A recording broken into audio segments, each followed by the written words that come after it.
Welcome to the Back Nine Six Pack with Mitch and Justin. Let's roll.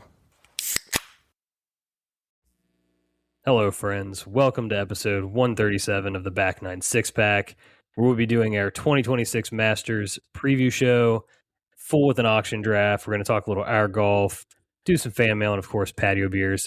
My name is Mitch, joined as always by my esteemed colleague Justin. Masters week means anniversary week for us. I know, isn't that crazy? 3 years. It's wild to think about.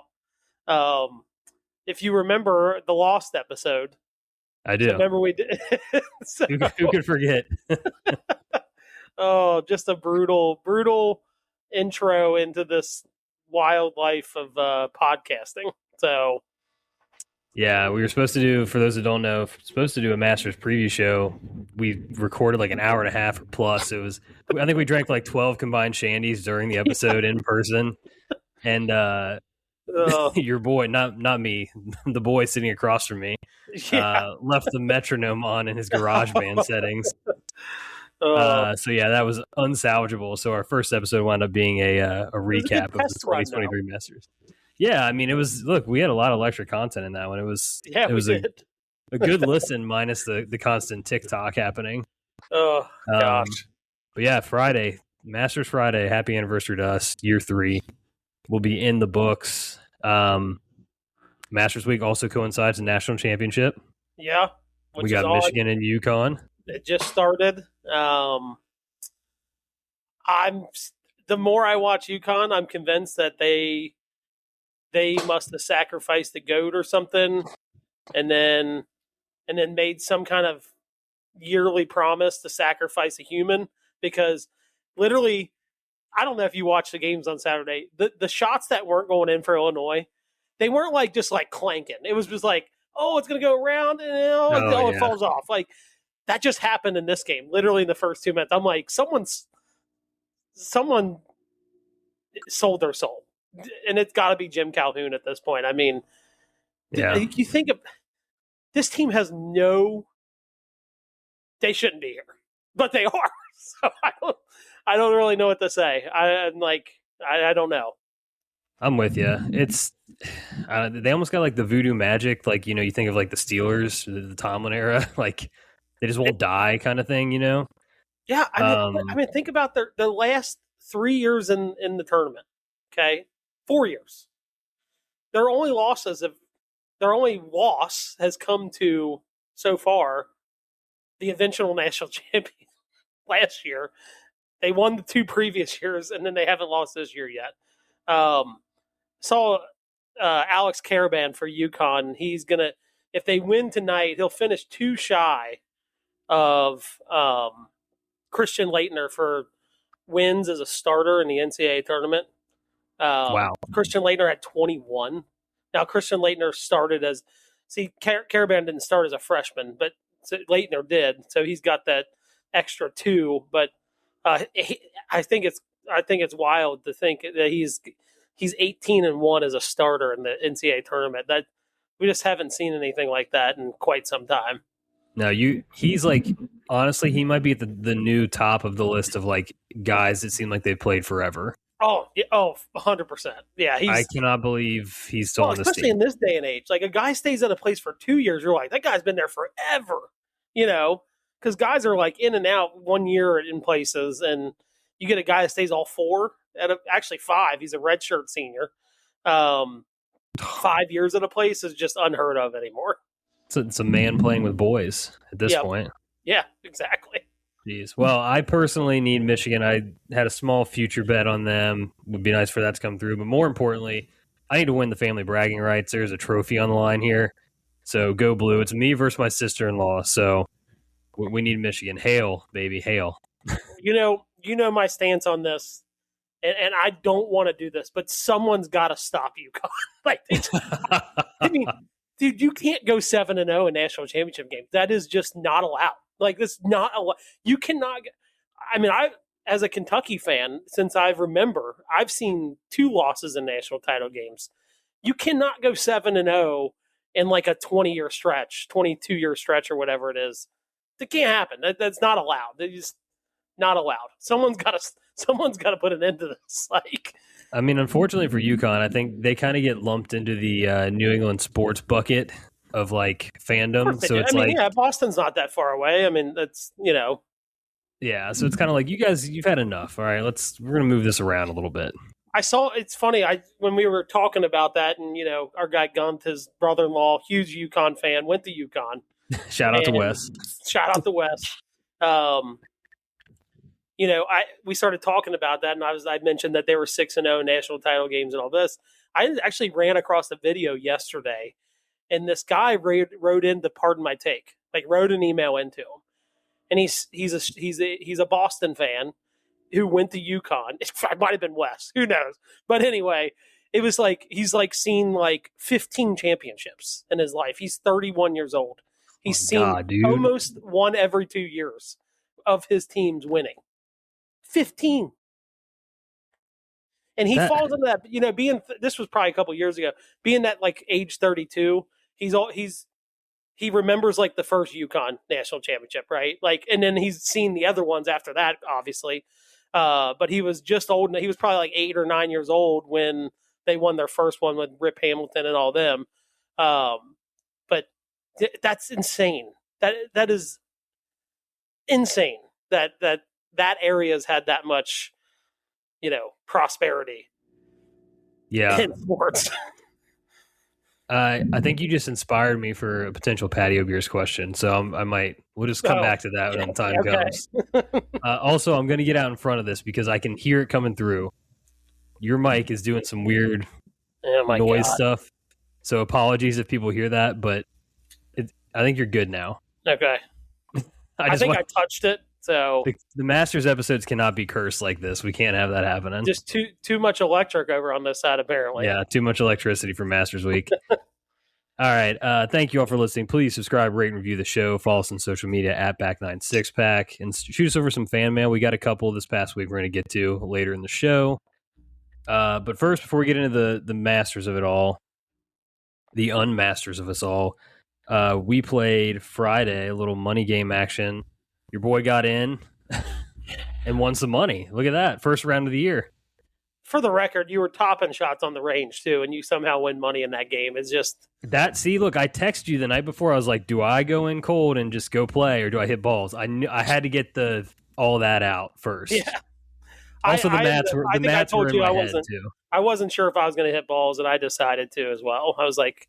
Yeah, I need to warm up. Like this, it's a nice day. Like I want to play well. I need to get not if anything, just to like loosen up the body a little bit. So yeah, I won money. I did not play great. I'll say that. I played okay. Look, first round of the year, pretty much everything I expected happened, kind of. But like pleasantly surprised would be how I would describe it. Coming in without, I played the Turkey Open. Didn't touch my clubs till we did a little screen golf. I think it was January, February, maybe. Yeah. And I think it was the only club touching I did at all within the last 4 or 5 months. So that's tough. But look, a non-smooth 84. We won.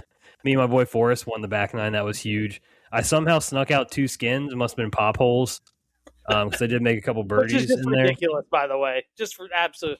I had 4 birdies and didn't win a skin. So yeah, that's. I think probably the birdie net eagle on 5 blue was probably one of them. I don't know what the other one was, but I imagine maybe birdie on 4. I don't know. But yeah, tough scene. 44 on the front. I did not hit a green until the 11th hole. So 10 straight holes not hitting the green. That's tough to play golf that way.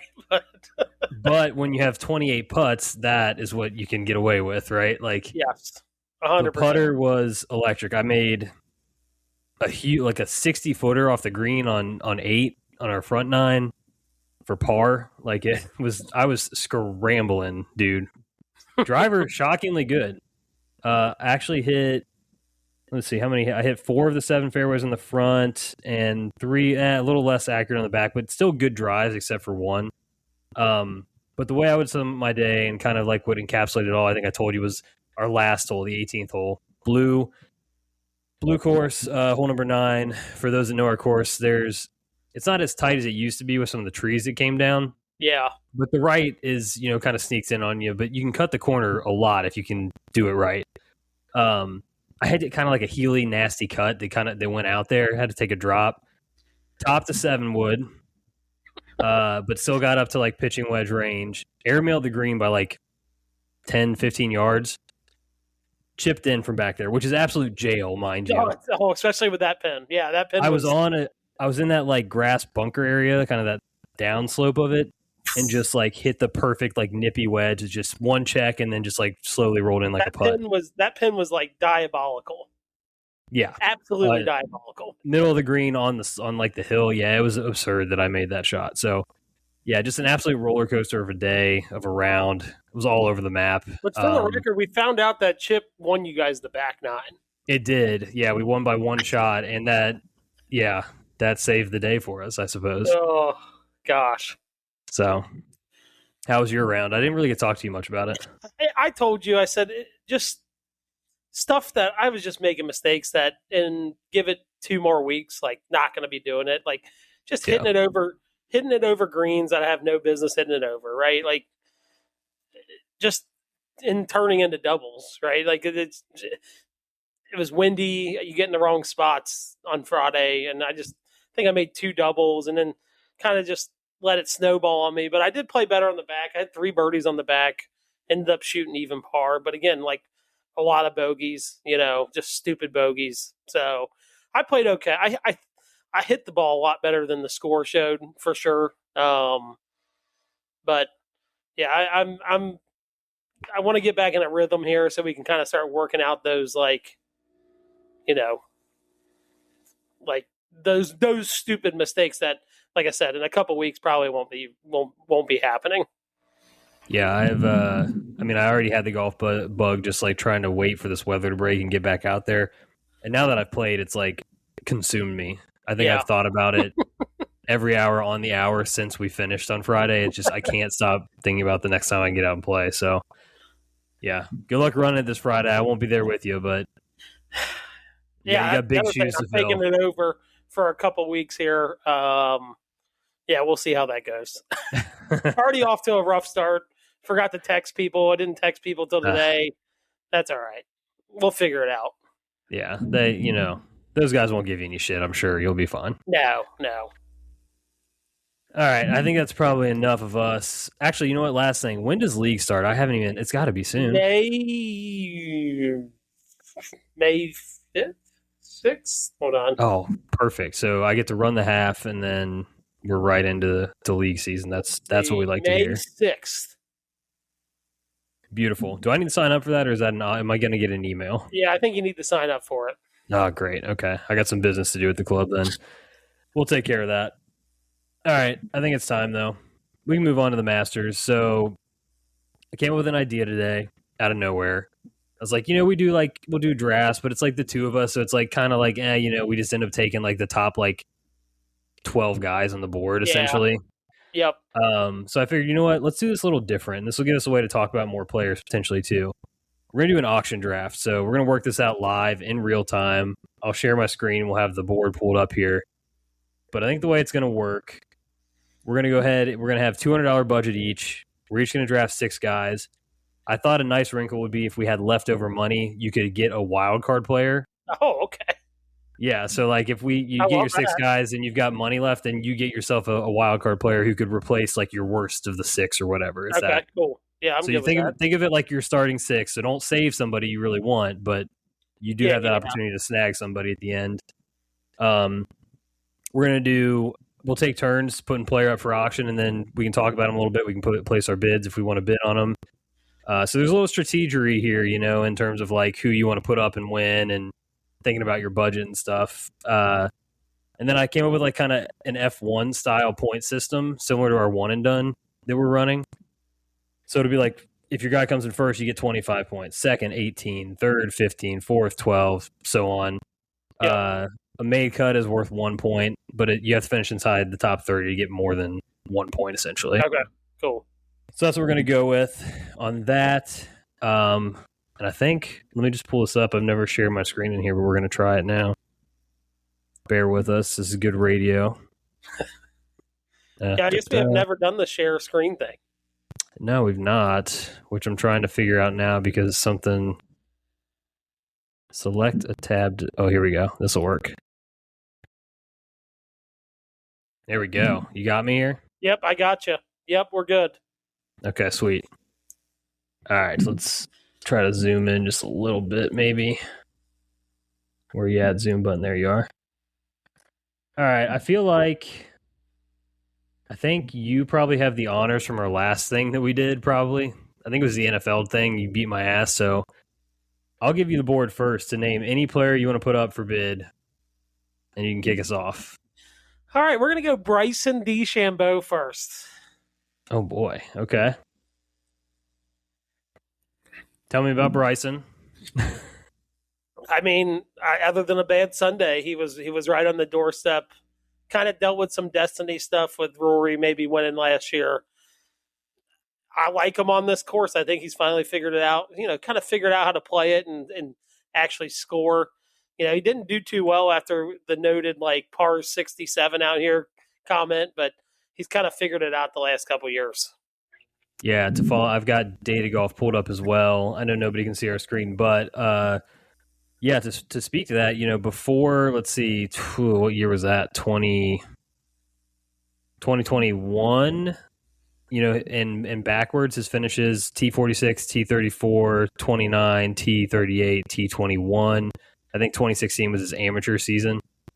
But then in 2022 and 23, he missed the cut in both. Since then, T6 and T5, some pretty memorable performances mixed in there in those. So I don't hate the he's figured it out argument. Obviously a different player, especially in majors the last few years. Current odds, plus 1075, the third favorite. Those are courtesy of DraftKings Sportsbook. I would say shop around. There's some pretty good boosts and enhanced numbers floating around. So if you're in the markets, go look around a bit. But what's your bid on Bryson then if you're going to put him up there? I'm gonna 15. 15. God, on principle, I just want to bid this up a bit if you want him. Because I'm not as interested as you are, but I don't want to give him to you for $15. Like the third favorite for $15. We're not going to do that. I'm gonna throw out $30. You can have it. Oh, you rat. That is sick. You're a sick individual for making me do that. I was like, if I said it, I was in my head, I was like, if he does anything more than 30 or more, I'm letting you have him. Oh my God, I hate you. I don't even like this. Hate me as if he ends up winning. So, I mean, I'll take the third favorite for I mean, what is that, like 20% maybe of my budget or whatever? I can't do math. Yeah, it's not bad. I just know you didn't want him. I don't get to watch you root for him. That's disgusting. God, I was not anticipating getting that right off the rip. That's not good for me. I don't have as much of a plan coming into this. Let me see. I'm gonna. You know what? I'm just gonna full press then. We're gonna go. You're gonna make me have a team I hate. I'm gonna put up Scotty Scheffler. And I just want to get interesting real quick because the form hasn't been awesome in terms of Scotty Scheffler form.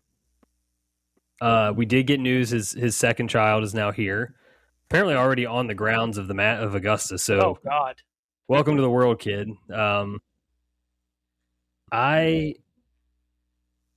I don't know. I feel uneasy about this, but I mean, there's I think plus 750 on Bet365. They boosted him up. That's pretty good number for, in comparison to, I think DraftKings had him like plus 450 right now, plus 490. I think even with him struggling a little bit, he's just too good to not be You would think. And I think this is his happy place, right? A lot of what he's already won this year. People forget that. But I think you get him at Augusta where he can miss a little bit off the tee, and it becomes like an approach test, and he's an excellent around the green player. Get him on faster greens. He seems like he putts a little better. His Masters tournament history, probably the best in the field. He's not finished worse than T19. That was his debut in 2020. Yeah. Obviously, 2 wins in the last 4 years, a top 10 and a 4th place to go along with that. I am going to bid... I'm going to go $20 on Scotty Scheffler.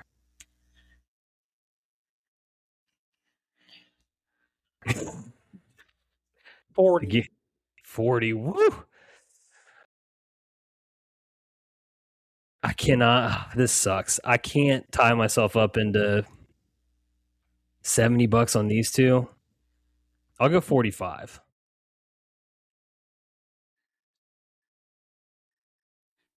Oh, I put him in a spot here. He's looking and thinking. I'll take him for 50. You can have him for 50. That could be a gift that I just gave you. But I'll make you spend a quarter of your budget on Scotty. Yep. But again, tournament favorite, the best, course history in the field. Like, I just don't see a world in which he's not around. It would be pretty shocking if he's not flirting with the top 10 at minimum, to me. Yeah, I mean you're doing it for the floor, right?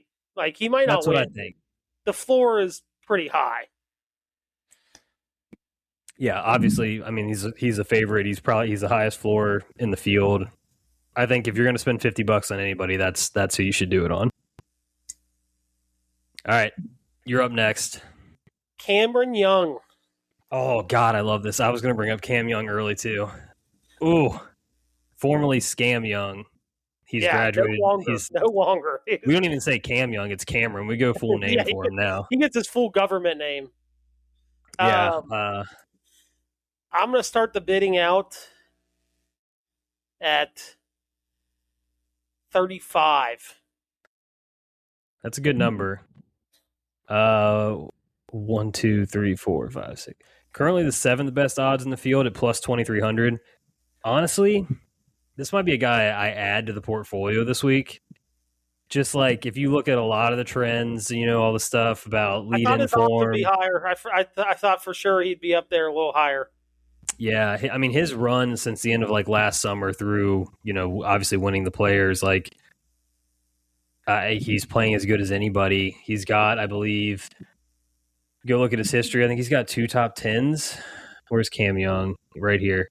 Yeah, so a cut in 22 and 25, but in between that, a T7 and a T9. And it feels like he's elevated his game further since then.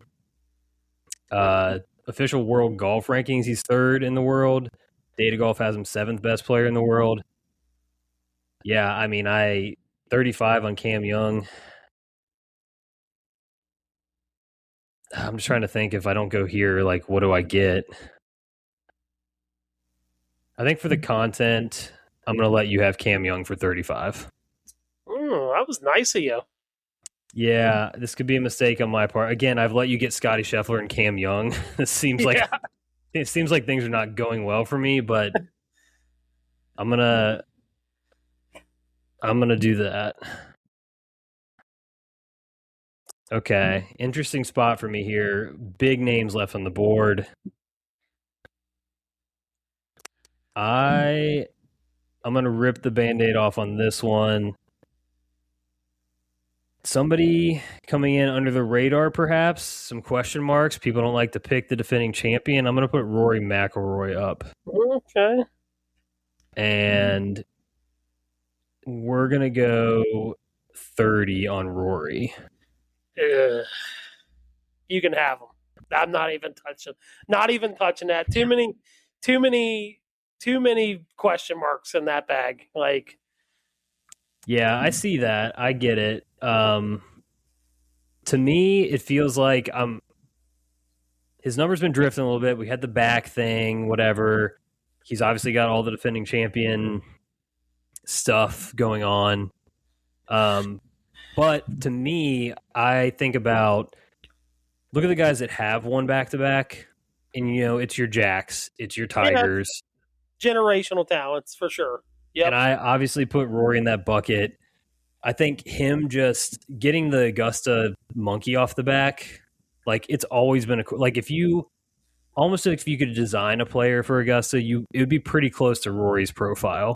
Oh, for sure. Yeah, absolutely. Yeah, I mean, just an elite driver of the ball, very few holes in his game. You know, with a guy like Scotty, or you might say, okay, he might not make enough putts, or with Bryson, maybe he doesn't have the finesse and the iron game to get there.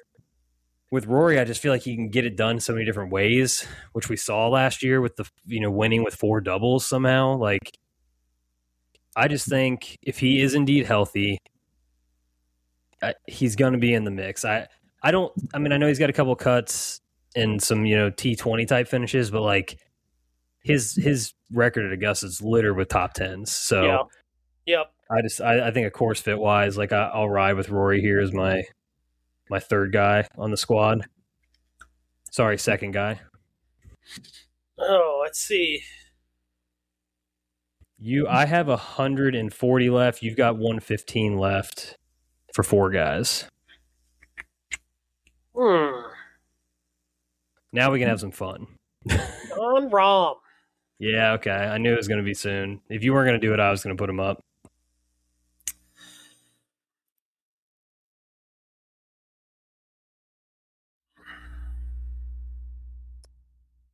Second favorite in the field, possibly the guy playing the best in the world right now. Yeah, and he played better in majors last year. Remember, that was the big stink about it. Once he moved to LIV, he wasn't playing well in the majors. Showed some life last year in the majors. With that being said, I think I'm going to kick him off at 15 here. Ooh, 15, huh? I'll jump up to 30 on that.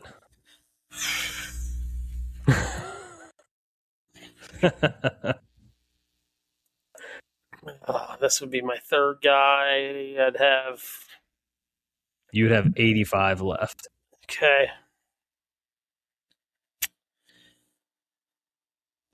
35 for Jon Rahm. I'll go 40. He's yours. Okay. This is a hedge. I don't want to bet Jon Rahm, but there's way too much out there that says he's going to this might be his to win or his to lose even. You could argue he's playing better than Scotty right now. Second favorite on the board at plus 910. Obviously a previous champion. There's a lot of history of guys kind of having some down times before they bounce back and win. He feels like a 2 green jacket, maybe 3 green jacket kind of player. So, I mean, I'm happy to get him as my third. I've got 3 of the top 4 in the odds on my squad. I roll the dice and hopefully one of those guys comes through, kind of where I'm at with that one. Okay. How much you got left? I've got 100 and you've got 115. Okay. So I need 3 more guys. You need 4 more. This is an interesting spot because this is where I kind of want to go down the board a little. Yeah, I almost did, and I just didn't. A lot of love. Look, Ludwig's got a good Masters history. Has had that kind of the bugaboo of the final round recently in some of these bigger events. Xander's getting a lot of love in the market. Because I like to have fun, I'm going to throw up Jordan Spieth for auction. Oh my God. That means one of us is going to have Jordan Spieth on our team. Oh. I'm going to say $10 on Jordan Spieth. I'll do 15. Okay. That would even us out here if I let you have him. The thing with Spieth right now, he's like, I don't know if he's got the peak performance in him to win right now, but he's having like a sneaky solid season. Yeah, it's been better. Yep. I was looking at him earlier. Let me see if I can click into his profile real quick. I got to scroll too much to go find our guy here. This is not good. Here he is. Ooh, he is Yeah. way down there. So, I mean, his Masters history is insane. So, like, he wins in 2015, right? Then 10 years now it's been since the meltdown in 2016 where he was T2, but had like I think it was a 5 or 6 shot lead Gotta going have to. a comeback.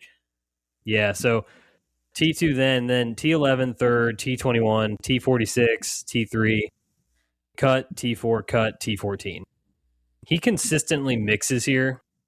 Yeah. His approach game has been really good of late. He has gained in 5 straights on approach, or 5 straight tournaments on approach, 2 straight off the tee, 3 of the last 4 off the tee. Lost almost 2 strokes putting last week, was pretty bad.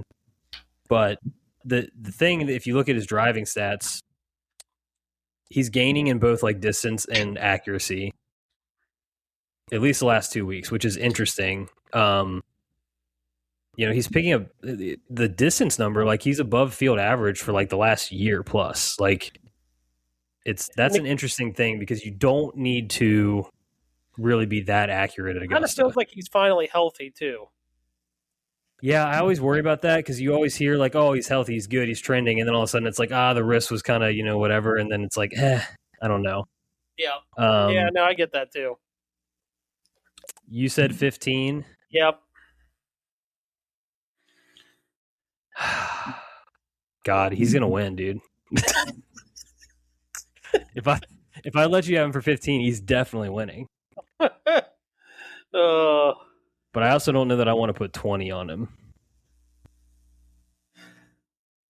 And I don't want to get into like a $1 bidding war with you either. That just seems bad.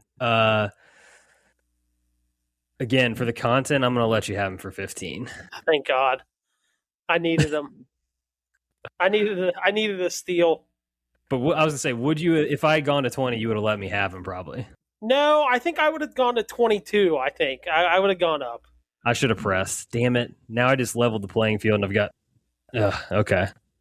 It's all right, though. I've somehow, I feel pretty good about where I've positioned you here. Yeah, you're called to bring somebody up now. Oh, let's see. We have 6 players left. We each need 3. And we both have $100.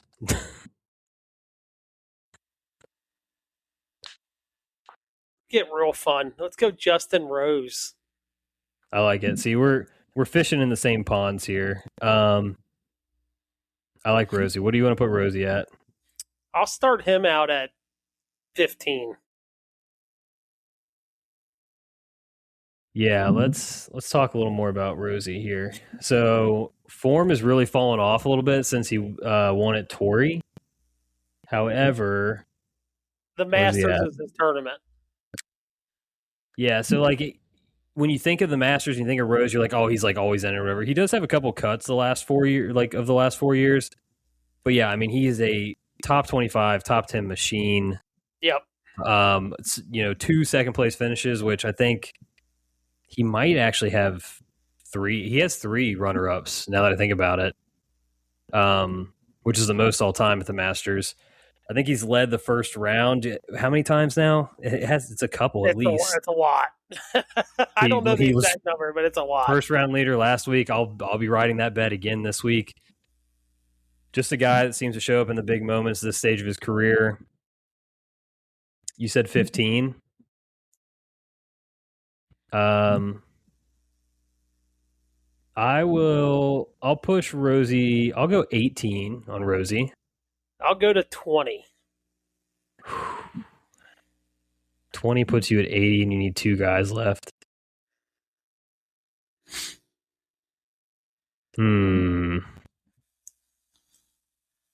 God, I kind of want him. I feel like I'm running back last year's Masters right now if I do that. I'll go 23.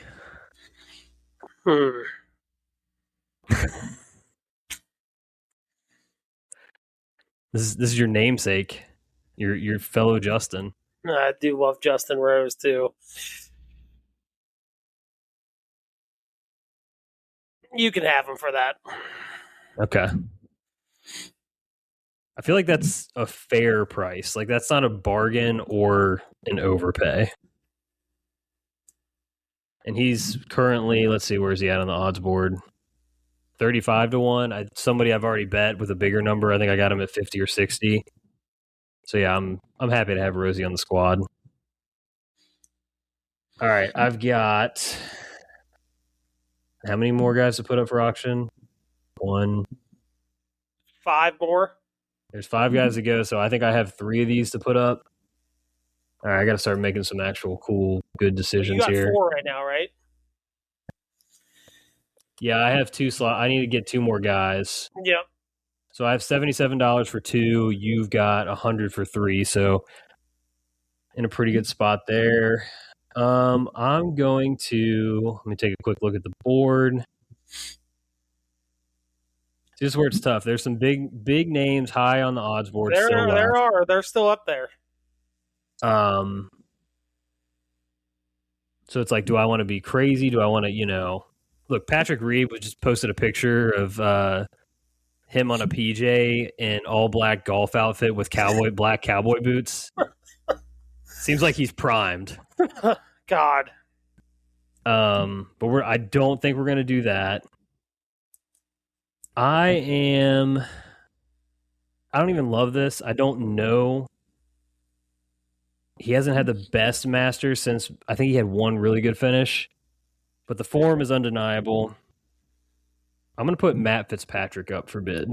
He was one that I was tossing around there a couple times ago when I put up Rahm. That was the one I was kind of digging. I thought about digging for. Yeah, just really good form right now. Data Golf has him 6th best player in the world. He's also there in the OWGR. Yeah, he's got 2 top 10s, one in 2023, and then I think 2016, it might have been his first one, T7. But outside of that, pretty mixed bag, some kind of mid finishes.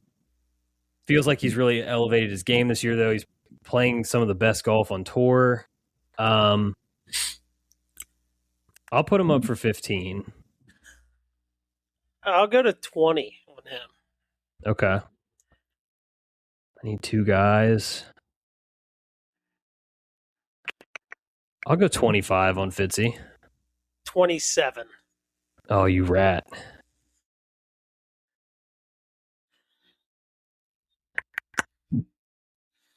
I'll go 30.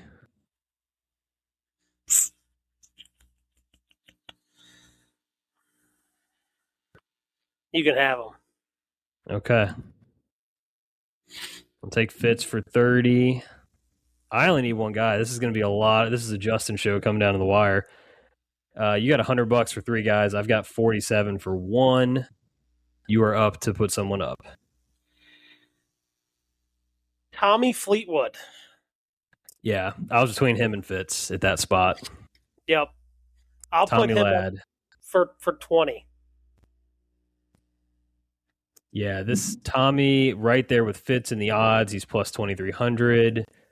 Again, someone's got great form. Hey, finally got a hat sponsor this week. He sold his soul to private equity. Oh my God. Your boy. Yeah, I saw a bunch of Tommy. It's not the Stovetop Company. Yeah, it's not the Griddle Company. Oh. Yeah, hasn't had the best Masters history. He's got a slew of top 20s. Classic Tommy. T3 in 24. Too much of a fluster to not play well. I mean, that's what I mean. He's break through at some point. I think he's going to mix. It looks everything I've seen weather-wise seems like should be a fairly like firm Augusta, which I think you like his style of play on a firm fast track. Yep. You said 20? Yep. Probably a bargain, but I think I'm going to let you have him at 20. I'll take that. That's just a game theory thing for me. I will take that. Yeah, that's a good get for you, I think. A good floor play. And maybe it's the time, All right, I got to put somebody up for bid here. This is getting interesting because what's going to happen here is I could be out of picks, but I'll get to decide the 12th guy who's basically going to be locked in for you. Yeah. Maybe we won't do that. I don't want to like screw you, so we'll see how things shake out. But I got to put somebody up. Feels like it's time. I'm not really I'm not a Xander guy, but he needs to be brought up here. And I'm going to bring up Xander Schauffele. And I'll put him for 20 as well. Ugh. I'll do 25 on him. Yeah.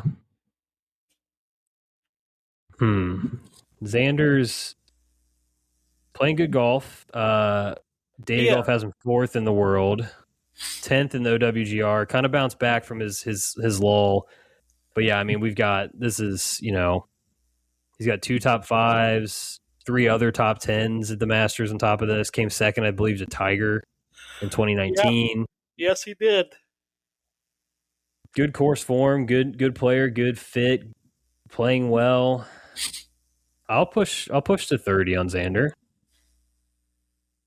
I'll go to 35. God, do I want? Fuck it, I'm gonna go 40. 40. I'm pushing the chip. You're a bastard. I'm gonna go 45.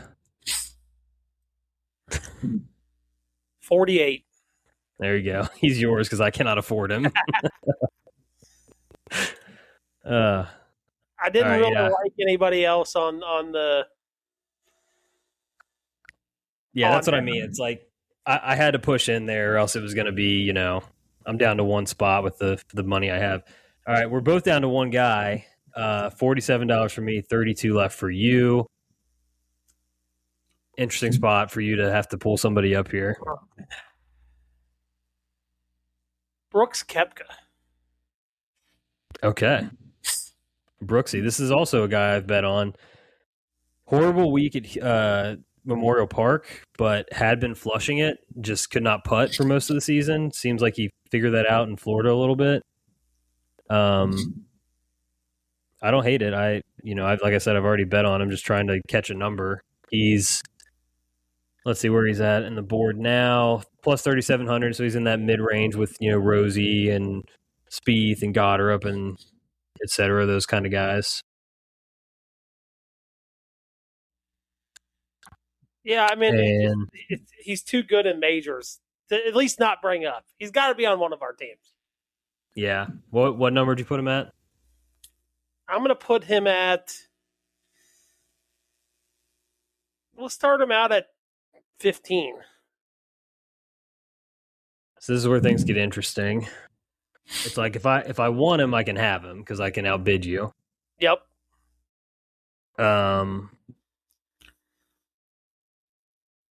Man, the thing is, you're basically, so if I don't take him, I have my pick of who's left, but then that also guarantees you a wild card.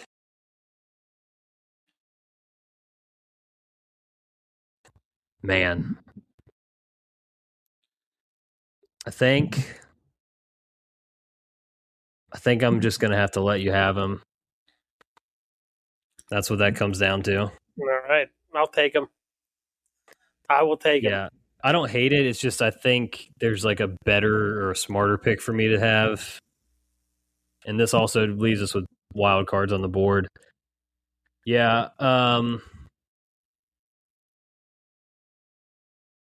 I think I gotta just out of principle and out of the odds respect, I gotta take Ludwig here. I think so too. I mean, he's fifth favorite plus 1,700 right now. Just finished in the top 5 this past week. Good form. He's got a second place and a 7th on his Masters resume already. I don't trust him to win, but it just, again, this is like it's a floor talent play here. For sure, yeah.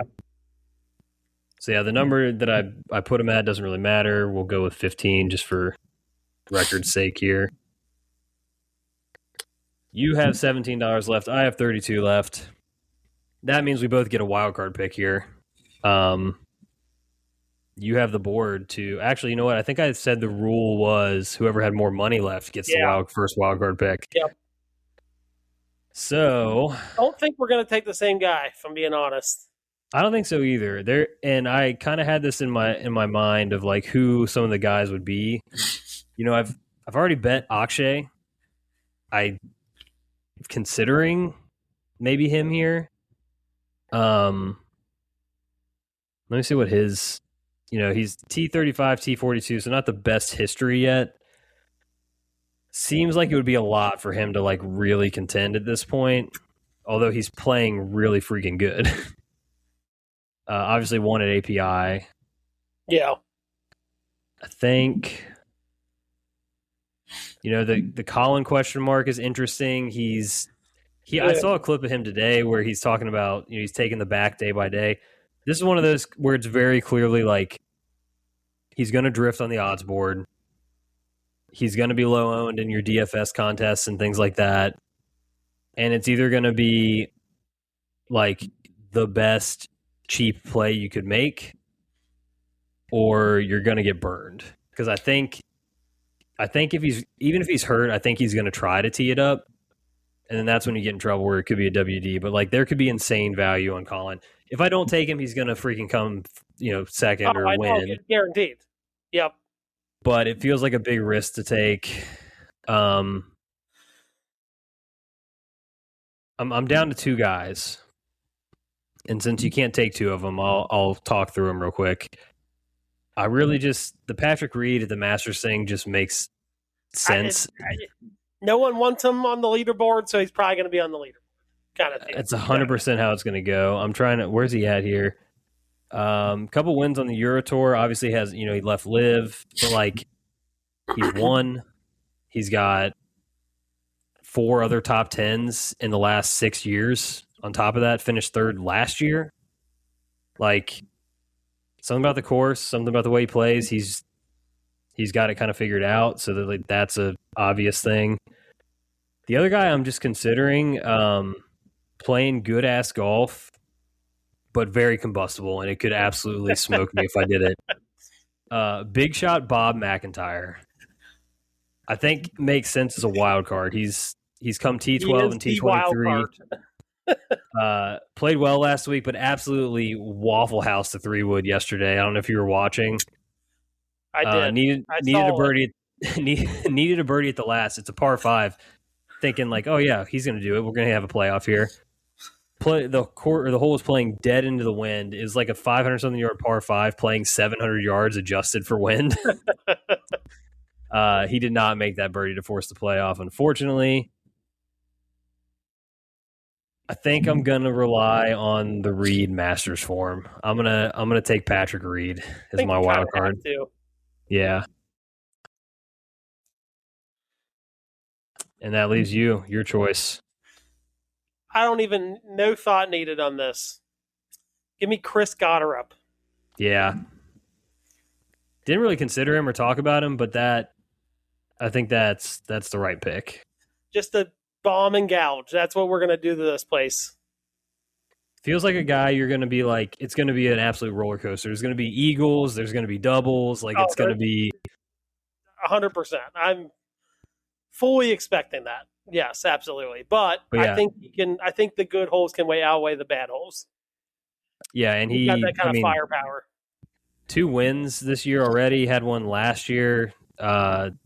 Should have been on the Ryder Cup team. Honestly, I think you and I both wanted him on the team. Yeah. Yeah, good pick. As a wild card, that's an excellent guy to have. So yeah, just to recap our teams. I have Bryson. But then followed up by Rory, Rahm, Justin Rose, Matt Fitzpatrick, Ludwig, and then Patrick Reed is my wild card. You've got Scotty Scheffler, Cameron Young, Jordan Spieth, Tommy Fleetwood, Xander Schauffele, Brooks Koepka, and Chris Gotterup is your wild card. I like both these teams. I think they're pretty. It should be pretty close. I I think think we, at least it kind of looks that way right now.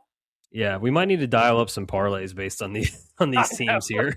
Just like made cuts. Like I think Yeah, or that'd be made cuts probably too much juice, but like maybe like some top 20, top 30 stuff. yeah. Figure something out. I like it. This was fun. I think this was a more That was a interesting good way one. to do the. Oh, Yeah, way better. Yeah, you get to talk about some few more guys, and I think it was a way better way of doing it for sure. I think when we get to like football season, maybe we can have a couple guests on with us, and we can do like maybe we can have Aaron and Joe come on and do our NFL draft Yeah, I auction think so. style this time. Yeah, that'd be fun. Yeah, that'd be a blast. All right, so we'll follow up on that on the weekend. Good luck to you. Anybody we didn't talk about that you think is worth kind of mentioning? I don't know. I think we kind of hit all the guys. You even brought up Akshay.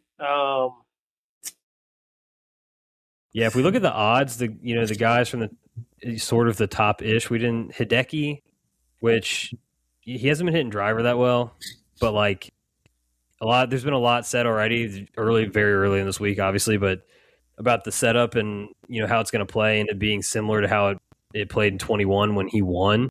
Yep. He's got a pretty, I mean, obviously he's a winner, but I think even beyond that, like he's a ball striker, so he's got a good history here. Lots of top 10s and 20s mixed in. Who else on the odds board here? A lot of Minwoo Lee love I've been seeing. Yeah, I mean, played. He's another one that's kind of up and down. Yeah, his best Never finish know was what 20. you're gonna get. Right, best finish in 2022. He had a T14. Then he was cut the next year, T22 and 24, and then 49th last year. But Data Golf has him 15th best in the world right now. He's talked about dialing back a little bit of his speed to get a little more control. Could be a guy, just kind of. I think Minwoo is probably going to be another guy I take a look at for like first round leader. Yeah. You could get like one good round out of him. Yeah, that's sure. what I mean. He's got the the random 64 in the bag kind of thing or whatever. So that's another guy from top of the board. Anybody else up here? there. I think he's up there. Did I just see him? Where's Siwoo at? Siwoo's plus 4,900, so he's in the Hovland Henley JT range. Striking the shit out. He's been playing well. Yeah, played really well this week. Yeah, I took him in our one and done. I think he was in like 8th at one point. I don't know where he ended up finishing, but neither do I. Let me see where he's at check out some data golf stuff on Siwoo. Yeah, way up to 13th best in the data golf rankings. Lots of like top 30, top 20. Best finish was T12 at the Masters that Hideki won. Yeah, Siwoo might be a good look. Again, maybe a first round leader, maybe some matchup bets, things like that. If you want a dark horse, maybe he's a guy to fire on. Jacob another guy that I think people are kind of talking about. So before we hopped on, I did pull the trigger on Bridgman. On Bet365, they do the each way markets, and in the top 3 each way markets, there's you can get some pretty big boosted numbers on guys for some reason. I don't know why they pay out more for that than they do for the just straight up win. But you get a fifth of his odds if he comes inside the top 3. So it was 125 to 1. I snuck that on. If he comes in the top 3, I think it's 25 to 1 or whatever for a top 3. That's pretty good value. So I could see him, like you said, he's the way he's putted, he won at Riv, like definitely a chance for a guy down the board. I think that could be in the mix. I have no idea. The last guy I want to talk about, I have no idea what to do with Victor Hovland. I don't even know how he's been playing, but like, yeah, Data Golf has him 22nd in the world. He's got a T7 and 23 here, a couple, top 20-ish finishes. I don't know if he can chip well enough here to win. Yeah, that's. But I could just go like across the board. Does he chip well enough anywhere? Like kind of.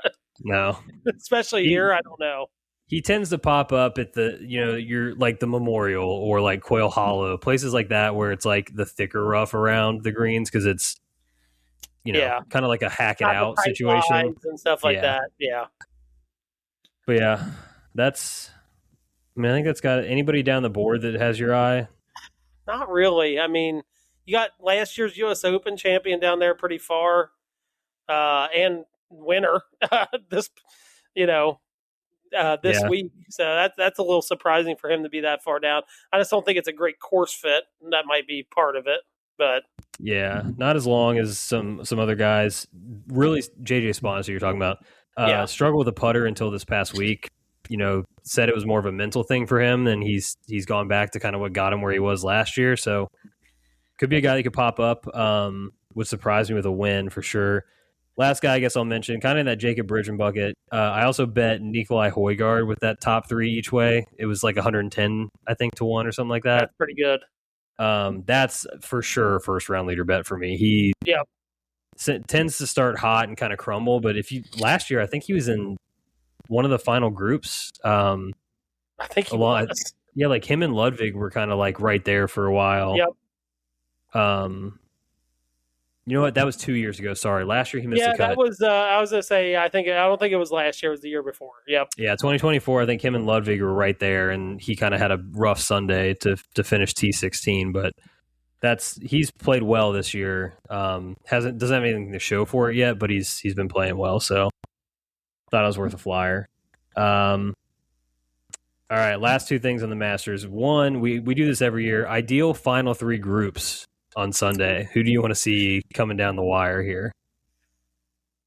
I mean, I think that group's got to involve Scotty Scheffler. It's kind of one of those things. It's like, yes, he's already won here, but it's like you want the best guys in the final groups, right? It doesn't mean he's necessarily going to win, but you want Scotty on, like, with how much he can come back and like kind of light things up. Having him in maybe not leading, but like 2 or 3 behind guys going into that back nine on Sunday, and like the final 3 groups would be pretty electric. And I think Bryson, just for entertainment value, would be a good one to be in. We had the whole thing with him and Rory last year with the marking the ball, or who was going to go first kind of thing, like total entertainment, like WWE entertainment right there. I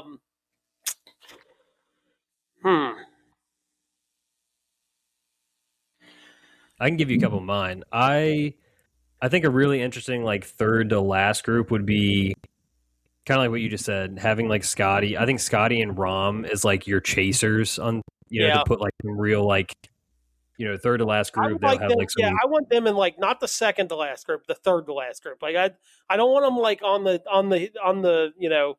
right in front of the leaders, because that might be a little intimidating. We need them kind of on their own, right? Kind of get them out there, but like still putting pressure on, right? Yeah, I like that as a third to last group. Yeah, I think them like kind of going, like just leading the way for the final 2 groups and putting some serious pressure on would be a lot of fun. I want to see. I mean, I don't want Bryson in the final group. I'd take him in the second. Yeah, I think a Bryson Rory second to last group could be fun again. Line it up again, just. Yeah, and then I kind of like. I want to see Reed in the mix, but to me, he feels like a guy that kind of goes out early and like puts some. He's like playing the back nine before everybody, and then is like, oh shit, here comes Patrick Reed kind of thing. Yep. God damn it, dude! If we could get like a Spieth Rose final pairing, just like Spieth trying to exercise all the demons. Is Rose going to come in second again, like for a 4th time? Like, I think those narratives would be truly wild. That leaves us, we don't have a lot of, if we go with those final 3, there's no Xander there. There's no Cam Young there. There's a lot of guys I was going to say, I would take Bryson and Brooks in the second to last group. Ooh. And then actually, no, I take that back. Give me Jordan and Bryson in the second to last group. Give me That's Brooks. Interesting. Brooks and Cam Young in the second or the last group. That's interesting too. You have like a pedigree, like major champion, and with a guy trying to win his first one. Yeah, I think that would be a good like mix and match, kind of yin and yang. I like that a lot. Yeah, I think any of those options, God, that'd be a lot of fun on Sunday. Last thing, pick the win. Who's your guy? I think I gotta ride with the guy that feel like I just think he's going to get it this year. I think it's got to be Bryson. Going to be playing firm. He just won a U.S. Open not too long ago. You let me have him. So you let me have him too. I know, but I think this is his year. Okay, that'd be good for me in our little game here. God, that would be. I think my whole thing against Bryson winning the Masters is like that's like 40 more years of Bryson in my life, and I just don't know. That's a lot of Bryson. And he's the guy that's going to play in it until he physically can't walk the course anymore. Yeah. Yeah, I mean, last year I really called my shot with Rory, and in a similar vein, I'm going to try to do it again. And I think in a Masters where it kind of like feels a little more open than normal, even though we've got some pretty heavy hitters playing well at the top, I'm gonna take Spieth to exercise all the demons and to do it. Oh my God! Just I'm creating my own little Masters narrative of like Rory putting the jacket onto Spieth to come back to the mountaintop to taste it all the haters. I'll take it. I would take that in a heartbeat for sure. Yeah, you know where I stand on that. I just think the Masters is so much fun when Spieth is like there on Sunday. And I know a lot of people aren't there for him for his antics or whatever you want to call him, but like, I wholeheartedly agree. It's just it's entertainment value. It's like the Bryson thing. Like you don't have to like him, but the entertainment value of him being in like the last or one of the last groups is priceless. Yeah, and it's going to be electric no matter which way it goes, right? Yep. So I was listening to No Laying Up earlier, and DJ's whole thing is like, do you see everything happen with Asterisk Tally yesterday at the Onwa? She made a 7 on 12, correct? Yeah. So she hit it long into the azaleas. It came back in the bunker, hits it from the bunker into the water, has to drop, goes back in the bunker from there. And his DJ's whole point was kind of like, the whatever witch or whatever's monitoring that area has now let go of Jordan Spieth and has taken a new victim. He's free from that weight. Yeah. He's been unshackled from that curse. Yeah. Yeah. Plus I think it'd just be a cool story. 10 years from the meltdown. 100%. Yeah. All right. Anything else on the Masters other than we're just excited to watch? No, I'm ready. I'm ready for Thursday morning.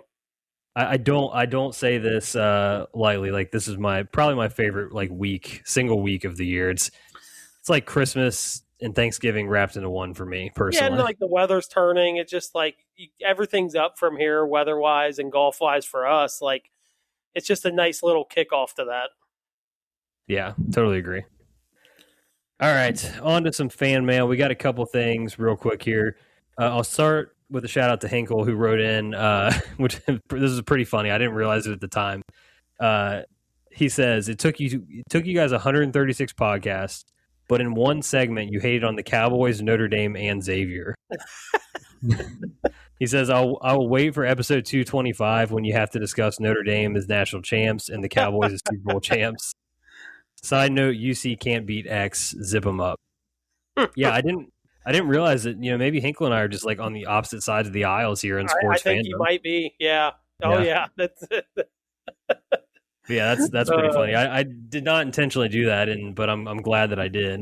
And then Trevor wrote in, and I was texting with him because he's also a Notre Dame guy, so I was telling him like, oh, sorry for what I said on the pod, and he's like, no, I get it, it's fine. But he was like, he randomly thought of a question. He was like, I guess he's driving around. The song "Name" by Goo Goo Dolls came on, and he's like, kind of caught myself like jamming, like like air drums and singing with the song or whatever. So his question was like, what are some of like the top underrated or dark horse songs to jam out to in the car by yourself? Man, that's a good question. Yeah, I think he's on to something. Any of those like 90s, early 2000s kind of like pop rock songs. Like Yeah, kind of almost all of them fall in this bucket. They're kind of like guilty pleasure a little bit, you know? like I thinking of like Mr. Jones by the Counting Crows, like that kind of That's came to my mind. yeah, East that's a good Virginia answer. by Train, like another good one. That's a great like chill driving song. Not Yeah. chill, but like good driving song. Yeah, this is I've shouted this out before, but give me the Alanis Morissette, dude. Again, Anytime you give me not some yeah. bad. Like I think like Funk 49 is a pretty good song. Like that's a good driving song. You ever Yeah. heard that? I'm sure you have. Yeah, been a while, but yeah. Dirty Laundry, Um like oh god, Don Henley just put it in my veins. Yeah. uh God, what's another good one? I'm thinking like now more like 80s hair bands, like you know what I mean? Yeah, Dire you get Straits. into oh, Money for Nothing. But Yeah. that's just a banger, you know what I mean? Like what do you That's good for um thing. you give me some good 80s like, like Flock of Seagulls, like Yeah. Iran, like give me Oh that one. yeah. That's a good bop. Um yeah. I feel like that covers the board pretty well there. Yeah, I think so. I think like 90s, 80s you can't really go wrong with. Yeah, You know what I mean? anywhere from the 80s to the early 2000s for sure is like I do get into the kick where I'm like 90s country music. Like I like, mm, some older Brooks and Dunn, Garth Brooks, like yeah, get shoot that in there too. I would take yeah, that. a little bit of Alan Jackson too. Yep. Yeah, that'll all fire me up too. Okay. I think with that, you want to head over to the patio? Yeah. Who did you take the reins last week? I I think can't I remember. I think did. you So I'll did. let you go first this time. Yeah, I have two because I have one I thought of ahead of time, and then one that popped up when we were talking in the intro. So first one, Masters related. Obviously, like I just said, favorite week of the year. You just see a lot out there though now, especially with like AI and just like all the social media and all these different people getting it. So I've been struggling a little bit already with just like I told Susie this earlier. It's like when you find a band or something, right, that you love, and then all of a sudden they go like a little mainstream on you, and then now everybody's talking about them, and it's like you weren't here. Like what? I don't Yeah. need. You're pointing out stuff that's yes, there's pimento cheese sandwiches, and like Yeah. yes, there's whatever. These are the trends about the mat, stuff like that. So like, what is your least favorite thing of Masters Week? Man, I could go one of two ways because I really hate both of these things now. Let's start with my honorable mention. I think it's got to be the menu talk. It's over talked about at this point. Like we get Right. it. It's cheap. It's pretty good food. Like we get it. Like we get it. Like you know, we get a sandwich is like $2.50 or $3, whatever it is. Like it's been so talked about, and I kind of started like our first episode. Like I remember like people really started talking about the menu that year for some reason, and like Yeah. really getting into it. Um, but since that point, and maybe I've just realized it so much more since we've talked about it because we talked about it that first year. I don't think we talked about it since, but that and the picture, like people post a picture, like what are you getting? Oh, like I'm not going, so does it really matter? Kind of thing. So Yeah. that's the honorable mention. But mine is the people that go in and buy. Look, if I ever get the chance to go to the Masters, like of course I'm gonna splurge, right? Like I'm gonna buy some shit, you know. And I'm gonna select a few people where I'm like, all right, hey, what do you want? Like one thing, like what do you want? One thing, not hey, get me 8 things because I'm not doing that. Like you pick one thing, like you want a polo, like figure out, or if you trust my judgment, like I'll get you a polo. You want a hat, I'll get you a hat, right? Um, it's the people that go in there one buy for like 15 people and they get like 10 things for each person, right? Yeah. The worst is the person that goes in and buys a bunch of shit and then tries to resell it. A lot of that happens. That's bad. Yeah. A Bad lot of form. it happens. Yeah, I would say, I was lucky enough to go in 2014. Shout out to Coach Fallhaber. I didn't know if I was going to go back, so I absolutely splurged and bought I myself think a it's fine ton of for shit. yourself. Like if you want Yeah, to go in and like I get it, dude. Like if you go to the Masters, like you don't know if you're gonna cut win if or when, right? So like if you want to do that for yours, it's the people that go in there and buy for like 10 people and they buy like 10 things for like they go in for a list with like a bunch of names on it. It's like no, we're not doing that. Like I'm gonna ship my yeah, stuff home, of course, because I don't, no one wants to carry it around or anything like that. But like I'm not going in there and buying for 12 different people. Like I'm just not gonna do that. yeah. I mean, it's nice. They do have like you can check it, so you can pick it up at the end, which is good. You can also ship it if you want to too. But yeah, I agree with you on that. Mine, I kind of alluded to it with what I was talking about with the content stuff and all the people who have not been here as long as I feel like I have. Feels very old man on lawn situation, but just like the mainstreamification of the Masters, where like you're starting to see some really bad hats, right? Yeah. That's the thing that's happening now. The skip it hat. I've seen a bunch of those already. There's an egg salad hat I saw today. That's Not garbage. good. Yeah, like the big letter hat stuff. That's below Augusta. We shouldn't be doing that. Yeah, no, Um, that's like Augusta going in and moving out of their mansion and moving into a double wide in a trailer park. Like we're not doing that. Like yeah. And I the other one. This might be a take. So don't flame me too bad. Um, I think since we lost Arnie, the ceremonial tee shots is kind of stinks. Yeah, it does. I'm not gonna lie, it does. like it's kind of sad seeing Jack because he's getting up there and he's kind of struggling a little Yeah, bit. it's not good. Then you got the whole Gary Player shtick every year. Now they got Tom Watson. Showing the balls a couple years ago, like yeah, that whole thing, like yeah, it wasn't good. It's not Yeah. been So good for a while, honestly. yeah, I have complicated feelings towards that at this point. Is what I'll say. But that was the one question I had. The other question that popped up in my head. Obviously, we talk a lot of sports on the pod here. You're talking about the fan that was born or whatever and has seen however many championships. Like, if you were born into any fandom, like, is there one you would pick to be born into? Oh, And you could get like specific era with that if you want to as well. Like, however you want to take this one, I'm good with. hmm.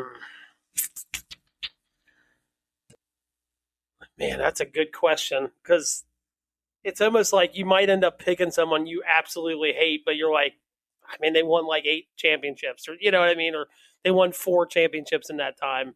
Yeah, Um, like think if you were a kid in Boston born in like 2000, think about how charmed your life is. Pretty elite. Yeah, it's not bad. Yeah. It's, I mean, Your first it's memories are going to be Tom Brady winning Super Bowls, and then you get that entire run, plus the Celtics in there, the Bruins, like all of that stuff.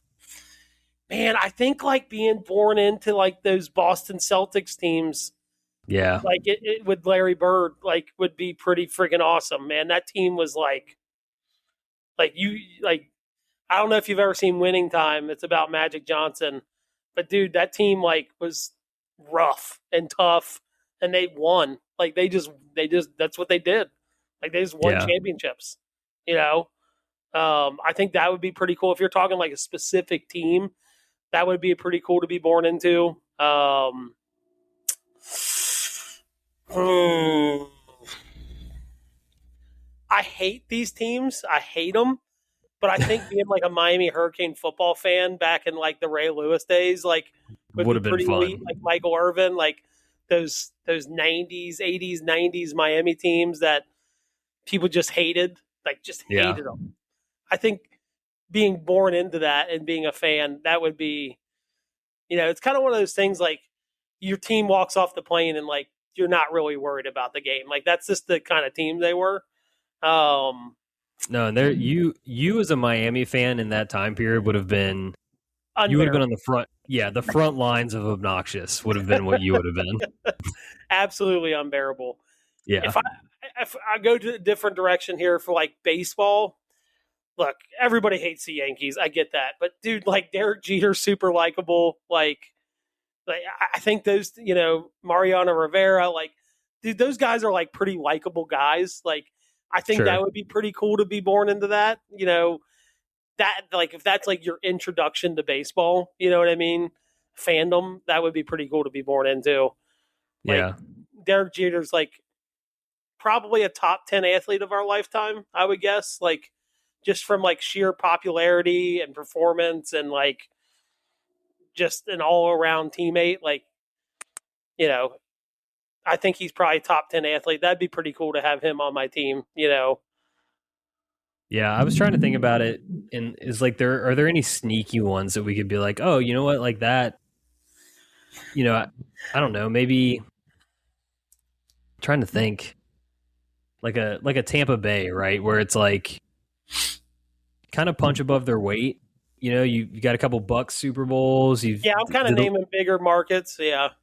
The Lightning, if you're a hockey fan, they've been pretty good. I know a Lightning fan, and he's seen some wins. Like, Yeah. Yeah, smaller market, not like your New York's, Boston's. I think they caused my city a lot of pain, but like those '80s like Niners teams would have been probably pretty fun to that'd have root been for. pretty cool too. Yeah, I like Jerry Rice, Joe Montana. Like, that's a pretty elite squad there. Then you roll into Steve Young and T.O. and like that, pretty good run. And then they go back on didn't have like a long lull, and then they were like right back to winning again. You know what I mean? Like, it was, that would be pretty cool to be born into. Obviously for our own fandom, like if we, the Big Red Machine days, we missed those. We weren't born yet. That would have been a ton of fun.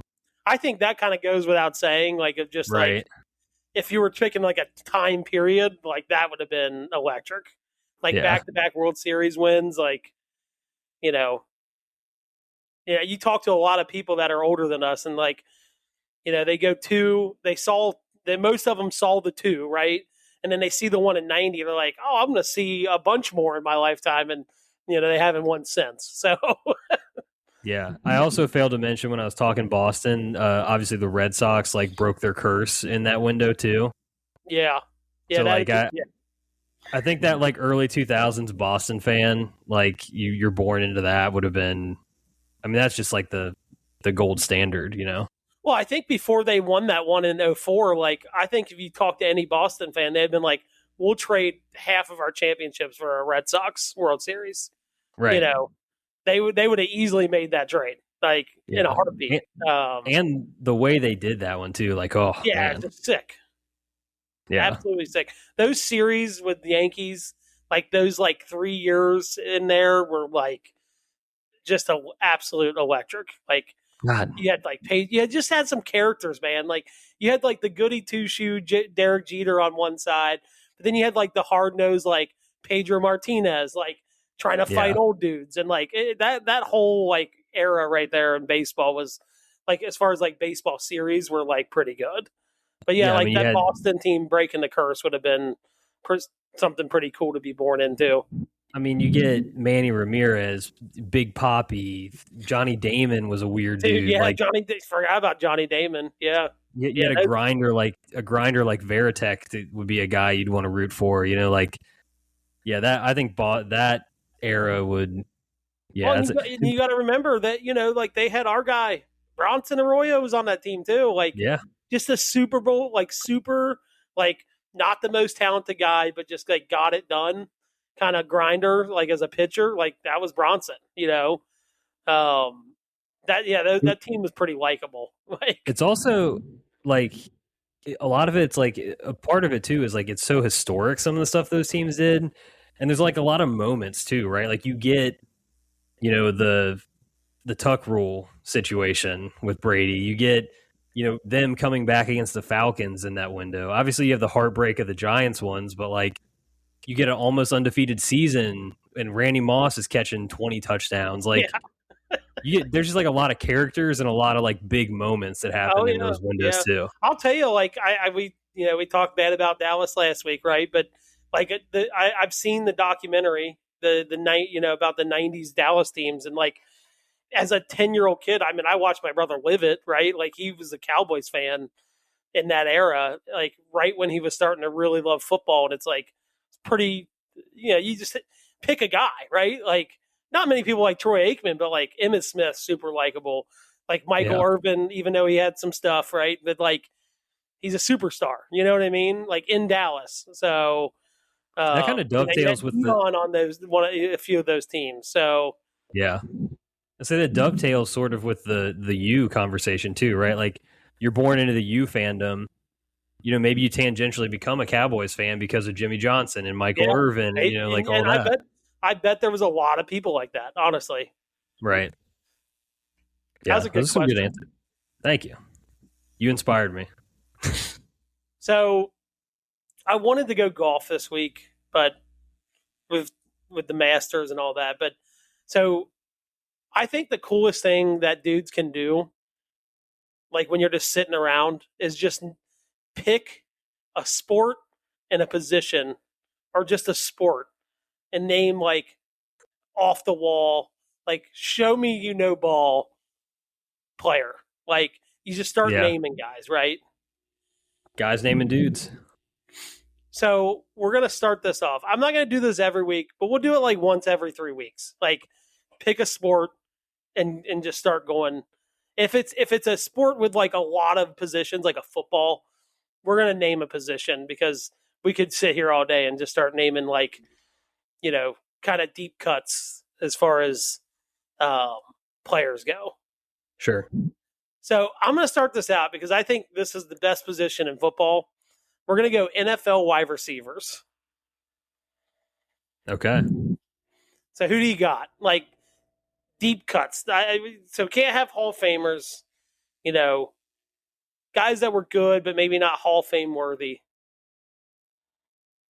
Yeah, I'm trying to think of guy. Like, I don't want to make it too like my own fandom specific here. I'm trying to think outside the box a little bit. God, I would have been so good at this like 10 years ago. Now that my memory is starting to like with kids and everything, it gets harder to name dudes the older you are. The less of a dude you are, the harder it is to name dudes. Wide receivers, man. I'm trying to think back to like some of those like, Madden, like those 2000s Madden games. Yeah. Like who were my guys? You know what I mean? Like the Blitz games and stuff like that. Like, yeah, who were my guys?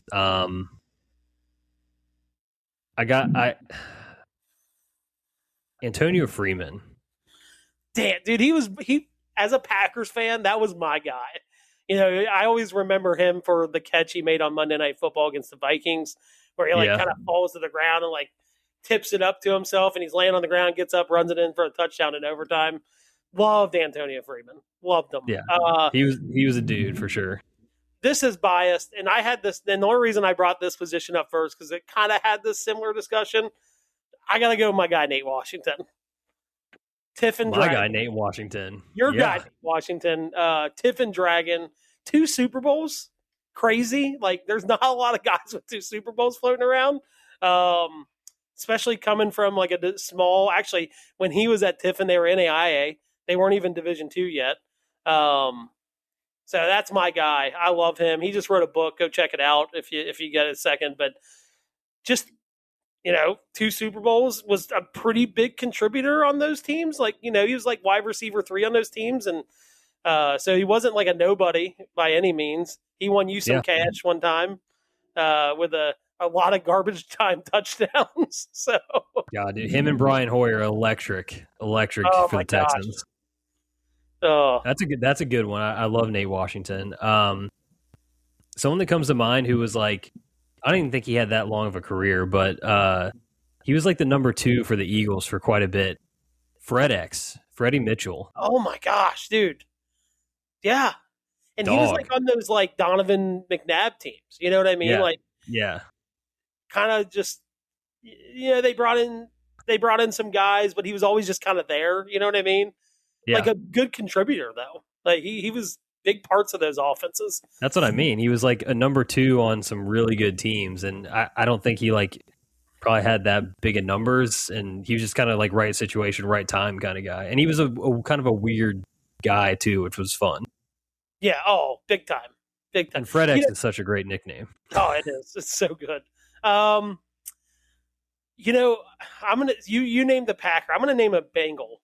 This doesn't go back super far, but it's kind of a short run with the Bengals. Mohamed Sanu.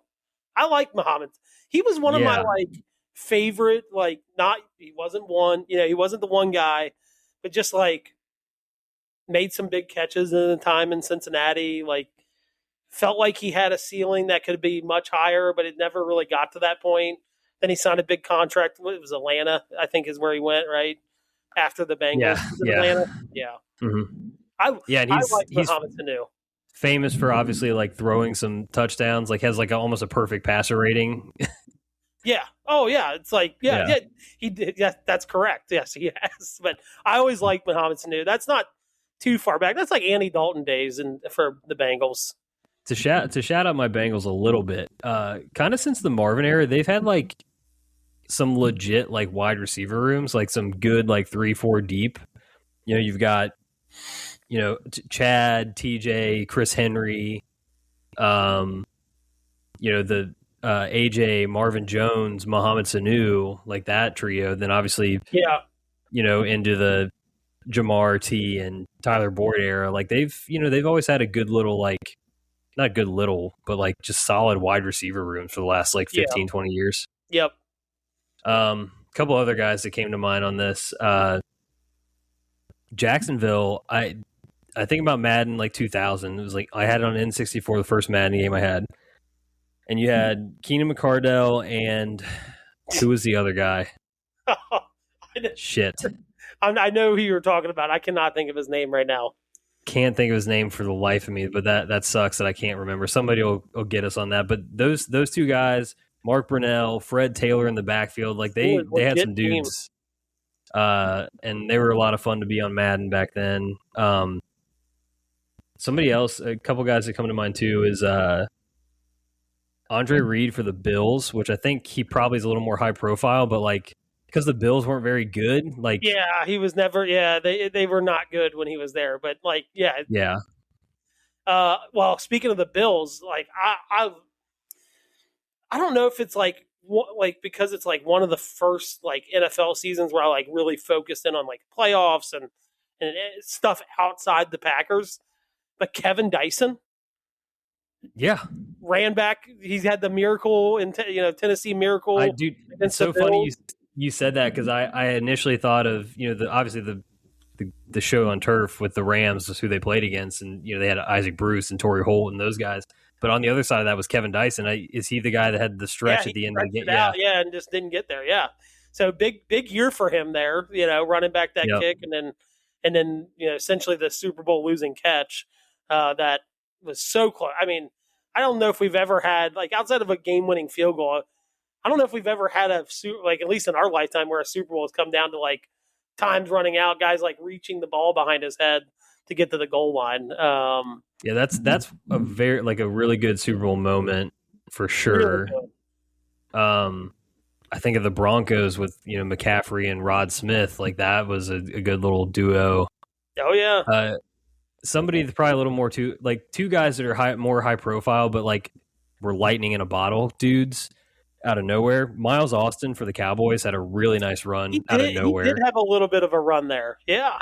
And the other guy would be Victor Cruz. Like I said, probably too high profile, but a guy from UMass, a 5th or 6th round pick, I think. Just out of nowhere. Yeah. Had an insane breakout. He does. He was higher profile, but he didn't play for that. He really didn't play for that. No. Had too many injuries, just kind of derailed him. I've got to get a Packer in here. James Jones, oh yeah, you got to call James Jones out. The guy is the king of 2-yard touchdown catches. Again, not going super far back, but he was in the Rodgers teams. I had him in fantasy all the time. It'd be 5 yards, 3 touchdowns. He was yeah, it's I don't really care for yards if he's going to score touchdowns. So, he was always one of my obscure kind of favorite Packers that kind of floated around out there. Yeah, that's a good one too. Yeah, there's. I know I'm forgetting somebody that I'm I remember and I loved, and I think this guy was more known for his return game, but Dante Hall had an electric run there for the Chiefs. trying to think of some other guys. Chris Chambers in Miami had a lot of good seasons, like just kind of a quiet, but like, he popped up for quite a bit there. Tavon Austin. Well, obviously, the Tavon Austin highlights live in infamy. The most famous YouTube wide receiver in the world who absolutely did pretty much nothing in the NFL. Like, right. I think he had like one okay season, but like other than that. Yeah, if you want to feel something again, just go watch his West Virginia highlights. And yeah, dude, guy was sick. He's like the back in our day. I'm like talking like 2000s, like John Ross. You know what I mean? Like he was before John Ross. It was like kind of like this guy's so fast, it's kind of hard not to take him, and then he kind of just doesn't amount to anything. Which I think John Ross is in the UFL now. If I'm not mistaken? Just an FYI. Yeah, I saw a picture. I saw a thing. I forget who he plays for, but he is in the UFL. Shout out to the Bengals. Okay. God, was Wayne Corbett a wide receiver? I think so. For the Jets? Yeah. That's a dude. Is that his name? Let me see. I think so. Another guy that's kind of like Danny Amendola made a nice little career for himself, kind of being a slot guy, wound up with the Patriots. Corbett, like CHREBT, right? Yeah, that. Yeah, he was a Jet. Yeah, that guy. Yeah, he was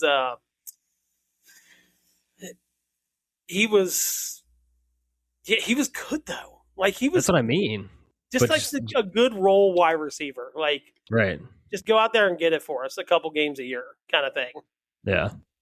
Another guy, a high profile one, but I just gonna say it just because he's an ultimate kind of grinder. But Anquan Bolden, man, very underrated. And I saw when we took our speaking of the Nate Washington, won that money with him, parlayed that into a trip to Europe. I saw Anquan Bolden at the Coliseum in Rome. Did you really? Yeah, like we ran into each other. I was like, "Holy shit, it's Anquan Bolden!"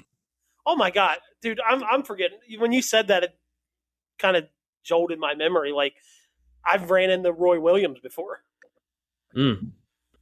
Again, high profile because of like the pick he was, but like it was never like super high profile in the NFL. He had a minute with the Lions, right? A little bit, but he was like then he did a stint with Dallas. Dallas too. Yep. He was there with Megatron, I believe. And he's from my wife's hometown, so I was down there one time. I'm like, I'm pretty sure that's Roy Williams, and it's like I didn't ask him, but I like went up to the lady at the desk, and she's like, "Oh yeah, that's him." Like she's like seen him before, So Roy Williams was another one. I think he was like you feel like he's high profile because of the draft pick he was, and then he like went to Texas, right? Like kind of that's like a high profile college team, but not so much in the NFL. Yeah, that was fun. That was a good guys naming dudes is always a great game. You're right. As soon as you get going, you can kind of like start. The Wayne Corbett pool was pretty good. I'm not gonna lie. Yeah, I was just thinking back to my my younger days. We used to do. My family would always do like Sunday pick'em. Like I would print out the sheet of games, on our dial-up internet computer or whatever.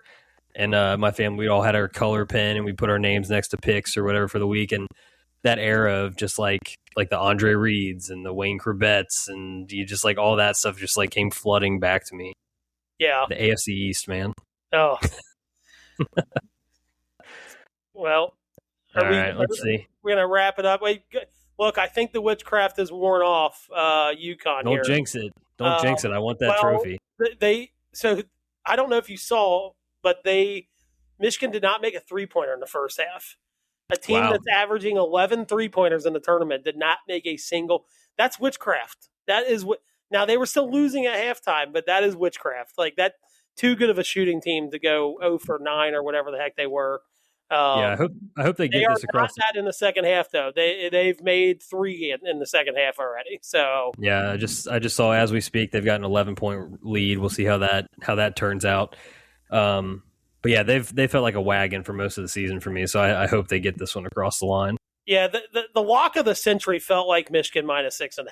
I just had that future already invested, so I was like, I'm just not going to touch the game and just let it be kind of thing. But yeah. But this reminds me, and just being a Kentucky fan, this reminds me a lot of like with the last one Kentucky won. It was like you have a team that's just been an absolute wagon all year, and another team that's like, all right, they're a big name, but they kind of like not snuck in, but they kind of like, all right, we didn't think they were going to be here. Kentucky played Kansas in 2012, and it just was like they would kind of get it close, and then it would like kind of go back to 10. It was like get it close, and then I think they ended up winning by 9, but it was just kind of one of those things. It was like this is the team that's going to win it, kind of thing, and it was like meant to be. Kind of what Michigan feels like this year. So yeah. All right, well, we'll see about that after we stop recording this, and hopefully the magic has worn off. But all right, that'll do it for the Masters preview episode. Pumped up for this week. Yeah, I'll see you on Sunday. I'm sure we'll be texting throughout the week. Absolutely. And Monday night when we come back here to talk about Jordan Spieth's victory is going to be awesome. So I wish nothing less. All right, man. All right, thank you all for listening. Please subscribe, rate, and review the show. Follow us on social media at Back9Sixpack. Shoot us some fan mail. We appreciate that. Enjoy the Masters. Until next time, cheers. See ya. Thank you for listening to another episode of the Back9Sixpack. Be sure to follow us on Instagram and Twitter at Back9Sixpack for all your content needs. We'll see you guys next week. Cheers.